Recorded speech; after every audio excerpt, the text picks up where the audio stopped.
नमस्कार दोस्तों, विपरीत आचरण पर आधारित मनुष्य जीवन बड़ा ही बेतरतीब होता है। अनिर्धार्य का निर्धारण एक अवसर के साथ ही बड़ी चुनौती बनकर सामने आती है। हर पुण्यात्मक कृत्य किसी और के लिए पापाचरण, तो वहीं कोई पाप कृत्य किसी के लिए पुण्याचरण हो जाता है।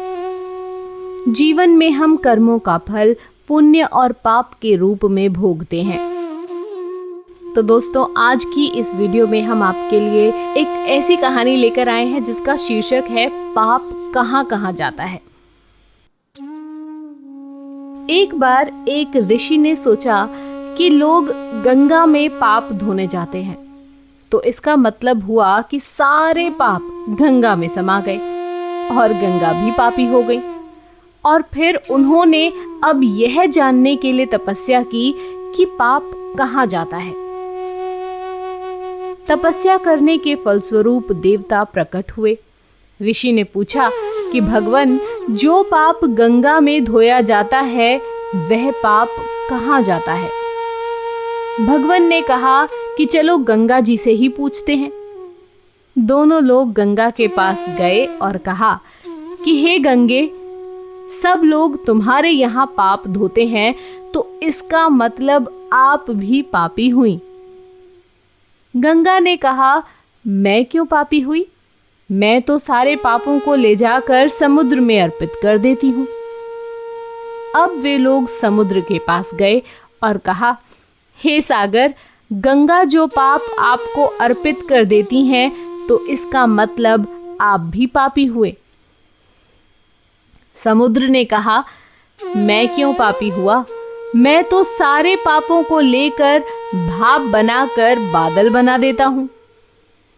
अब वे लोग बादल के पास गए और कहा कि हे बादल, समुद्र जो पापों को भाप बनाकर बादल बना देते हैं, तो उसका मतलब आप भी पापी हुए। अब बादलों ने कहा, मैं क्यों पापी हुआ?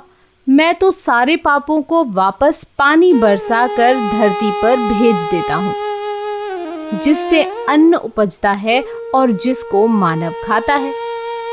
उस अन्न में जो अन्न जिस मानसिक स्थिति से उगाया जाता है और जिस वृत्ति से प्राप्त किया जाता है, जिस मानसिक अवस्था में खाया जाता है, उसी अनुसार मानव की मानसिकता बनती है।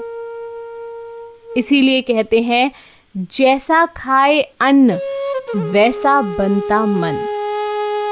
अन्न को जिस वृत्ति अर्थात कमाई से प्राप्त किया जाता है और जिस मानसिक अवस्था में खाया जाता है, वैसे ही विचार मानव के बन जाते हैं। इसीलिए सदैव भोजन शांत अवस्था में पूर्ण रुचि के साथ करना चाहिए और कम से कम अन्न जिस धन से खरीदा जाए वह धन भी श्रम का होना चाहिए, क्योंकि पाप गंगा जी में धोने से शायद धुल तो जाते हैं, परंतु लौट फेर कर हमारे पास ही वापस आ जाते हैं। तो दोस्तों, केवल इतना निवेदन है कि कोशिश कीजिए कि जानबूझकर आप अपने जीवन में किसी भी प्रकार का पाप कृत्य ना करें। अनजाने में हुआ पाप तो ईश्वर क्षमा अवश्य कर देते हैं, परंतु जानबूझकर आप ऐसा कोई कृत्य ना करें। इसी के साथ वीडियो का समापन करते हैं।